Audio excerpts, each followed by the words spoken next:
There's a version of Christianity that feels safe, predictable, structured, comfortable. You know exactly what to do, pray a little, read a few verses, maybe worship when the moment feels right. And on the outside, it looks like everything is fine. You're doing what you're supposed to do. But deep down, something feels off. Not wrong enough to panic, but not alive enough to rest. It's like you're maintaining something instead of actually experiencing it. And here's a thought that might feel uncomfortable at first.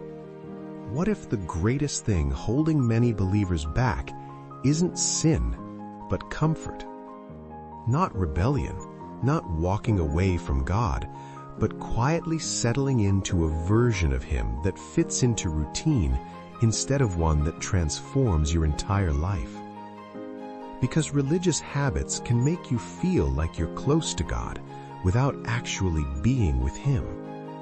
You can know Scripture, you can say the right things, you can show up consistently, you can even serve, give, and stay disciplined, and still avoid the one thing that changes everything: real, present, ongoing intimacy with God. Because habits are controllable, intimacy is not. Habits keep things clean and organized. They give you a sense of progress. You can measure them, you can complete them, you can even feel good about them. But intimacy? That's different. Intimacy will slow you down. It will interrupt your patterns. It will gently expose what's really going on inside your heart. And if we're honest, that's where many of us quietly pull back. Not because we don't love God, but because intimacy requires something we're not always comfortable giving: attention, honesty, surrender. In real intimacy, you can't hide behind performance. You can't rush through it. You can't just check a box and move on with your day. You become aware of Him and aware of yourself. And sometimes it feels easier to stay in what we can manage than to step into what we can't control. So we trade depth for consistency, presence for routine, connection for control. And the shift is so subtle we don't even notice it happening, until one day things feel dry. Not because God left, but because we replaced encounter with structure. You find yourself praying, but not really aware of Him, reading, but not really receiving anything, worshiping, but your heart feels distant. And the scariest part is, it starts to feel normal.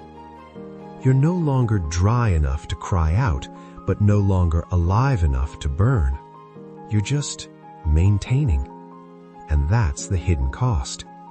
Not obvious failure, not falling away, but slowly losing sensitivity to His presence while still doing all the right things. But real intimacy isn't complicated. It's actually much simpler than we've made it.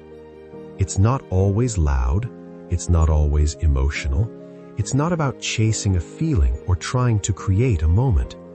Sometimes it's as simple as becoming aware that He's with you right now, talking to Him without rehearsing your words, sitting with Him without trying to achieve anything, letting your thoughts slow down just enough to recognize Him instead of rushing past Him in the middle of your day. It's choosing to turn your attention toward Him, not because you have to, but because He's already there. It's less about doing more and more about being with Him honestly. No pressure, no performance, no pretending. Just real. Because the goal was never to become good at spiritual routines. The goal was union. Walking with God, not just working for Him. Living with an awareness of Him that doesn't switch on and off depending on the time of day or the activity you're doing. So maybe the question isn't, am I doing enough? Maybe the real question is, have I replaced knowing Him with managing a system about Him? Because one gives you control, but the other gives you life. And the quiet truth is, God was never asking you to maintain something. He was inviting you into something.